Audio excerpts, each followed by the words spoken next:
Hello, my name's Jorja McAndrew and this is the Graham Sibbald Podcast. Today on the podcast we're going to be looking specifically at Aberdeen, and even more specifically we're going to be looking at the retail market update. And of course I will be joined by another member of the Graham Sibbald team. So with no further ado, on with the show. Today we are joined by Euan Rolland, who is a graduate surveyor within the commercial agency department at Graham Sibbald, based within the firm's Aberdeen office. Hi Euan, how are you? I'm very well, thank you, Jorja. How are you? Yeah, good, thanks. Thanks so much for taking the leap and coming on the pod. How exciting. Could you tell us a little bit about your role within Graham Sibbald? Yeah, of course. So I work within the agency department in the Aberdeen commercial team, which involves acquiring, selling and leasing commercial properties on behalf of our clients. We work across all the three sectors, industrial, office and retail, and we cover the whole of Aberdeen and Shire effectively up until the geographical catchment of our Inverness office and downwards until the area covered by our Dundee office. Nice, sounds very interesting.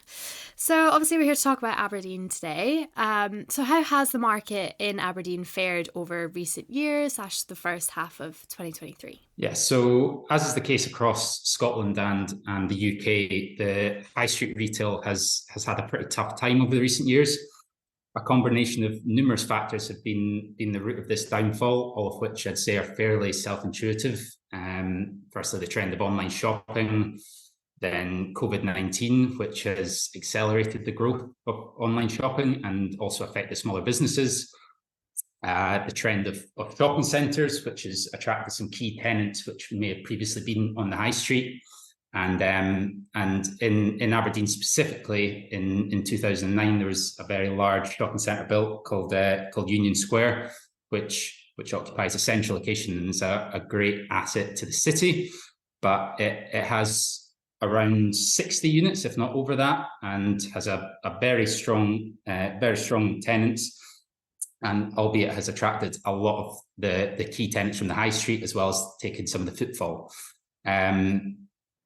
I'd say, first of all, in the first half of 2023, it's important to mention that there's been two shopping centre transactions. So 2 out of the 3 main shopping centres in Aberdeen have actually been sold in the first half of this year. The first being the Bonaccord Centre and the second being the Trinity Centre. So in April this year, the Bonaccord Centre was purchased, which actually previously went into administration, and the Trinity Centre was also purchased by a local company. And I think these two transactions are probably positive news for the city centre, as both shopping centres were in a sort of declining state. And we hope that it'll bring some new light into these spaces and investment, as well as attracting some new tenants. With regards to the high street, I wanted to talk a little bit more in particular about Union Street. So for those who haven't been to Aberdeen, Union Street's a mile-long high street in the centre of Aberdeen, which is the main sort of retail thoroughfare in the city centre. It's been hit particularly hard with very high levels of vacancy in the retail units. So out of the 189 ground floor retail units on Union Street, there are currently around 43 vacant, which reflects approximately a 23% vacancy rate.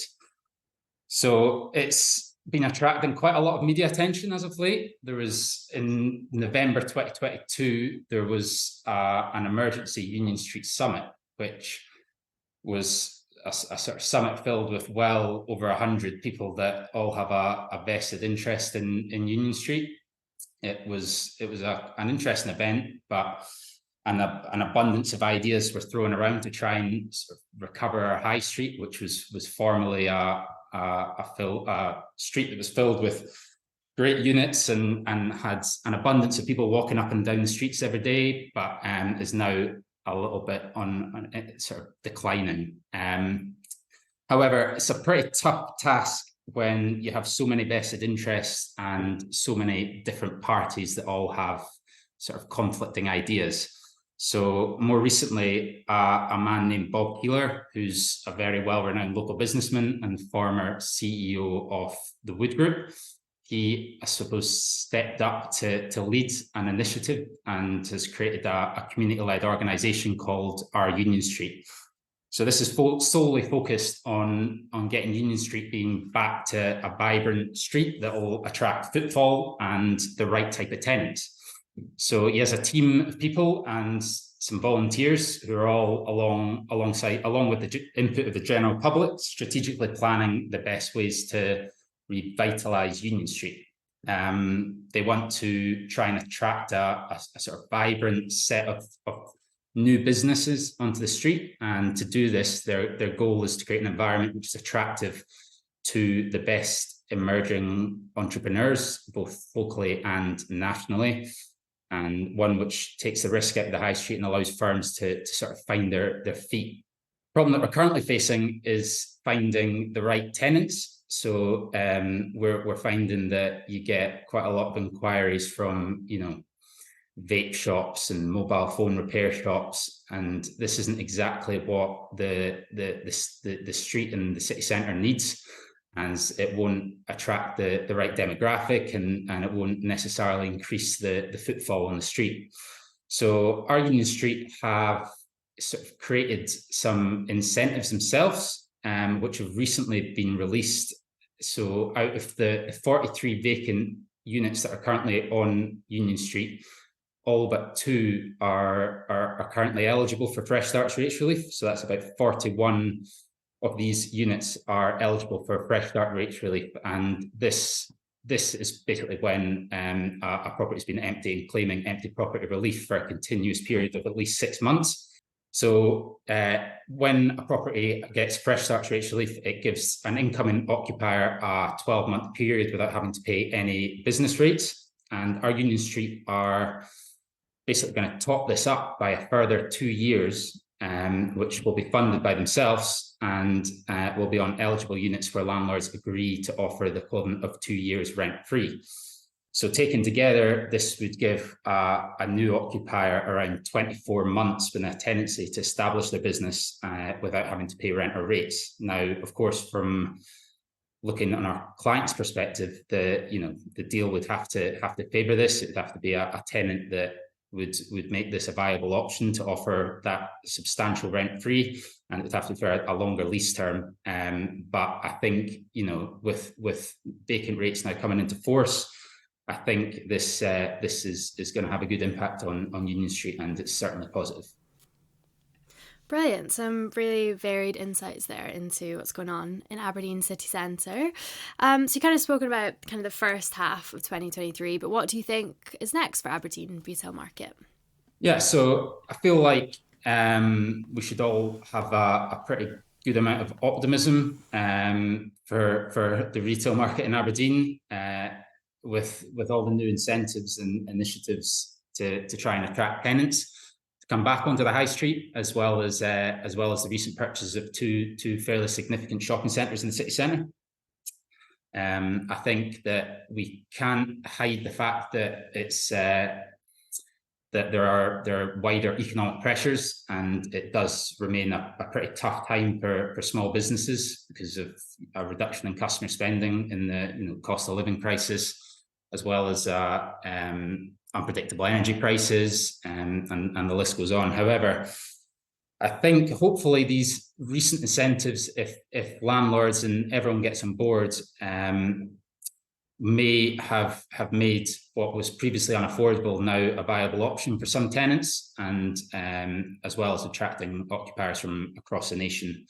There has been some good amount of investment on the street in terms of current occupiers. For example, Jameson and Carey, they've significantly invested into their units on Union Street. There's a couple of planning applications along the street, such as a £2 million renovation of the former Buds Bar to create a new sort of bar and venue at night. There's a large office building currently under offer for student accommodation, which we're dealing with, which will attract more people onto the street. And there's a few recent tenants along the street that have opened up, such as Arcadia, which was opened up by the Cadonas, and they spent £1 million on a new bar on Union Street. So I think there is there is some investments, and I think we will hope to start to reap the effects. One thing that we have noticed is that we've seen a fairly high demand for units that currently obtain Class 3 hot food consent. So despite the high levels of vacancy across the high streets in Aberdeen, I'd say a disproportionate minority of these have hot food consent, and they're fitted out as a restaurant or takeaway. For example, we recently took quite a prominent retail unit, which is just off Union Street, and fitted out as a restaurant or takeaway. We took it to the market about 3 or 4 months ago, and it attracted about 12 viewings within the first 2 or 3 days. And we subsequently took it to a closing date, and it's now under offer to a fairly established tenant. So I'm pretty hopeful, despite it taking time, that with these new incentives available and action being taken on the high street, that we'll begin seeing some movement, and which will attract footfall and hopefully a positive domino effect on the city centre. Yeah, great. And you mentioned that there's lots to be optimistic about and you're very hopeful, but obviously there are some economic pressures. So I guess what advice do you have for people who are maybe looking to buy or sell a retail property before the end of this year? Yeah, so I think the best advice would to first and foremost come and speak to us at Graham Sibbald. I mean, in the last couple of months, we've been involved in numerous retail deals within the city centre, and we have a few more under offer. So we've got quite a good database of current retail requirements, and yeah, happy to pick up the phone and discuss. Brilliant. Well, I think that's everything today, Euan. Thanks so much. Thank you very much, Jorja. Cheers. Bye.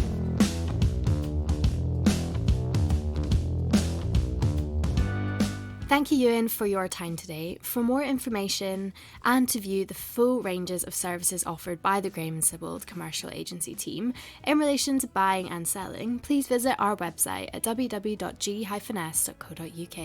Thank you for listening. Until next time, you can catch up on all our latest podcast episodes via the playlist on our YouTube channel. See you there. Bye.